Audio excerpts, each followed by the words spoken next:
আজ জুমার রাত, বৃহস্পতিবার সন্ধ্যা থেকে জুমার দিনের কাউন্ট শুরু হয়ে যায় চান্দ্রবর্ষ অনুপাতে।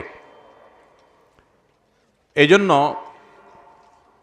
ইসলামী শরিয়া যখন দিন গণনা করে তখন সূর্য অস্ত যাওয়া থেকে সেই গণনা শুরু হয়।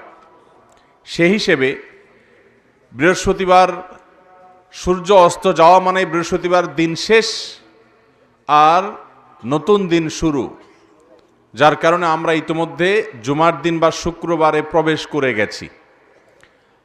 আগামী সন্ধ্যা পর্যন্ত অর্থাৎ জুমাবার সন্ধ্যা পর্যন্ত সূর্য ডুবার আগ পর্যন্ত এই পুরা সময়টুকু জুমাবারের মধ্যে গণ্য।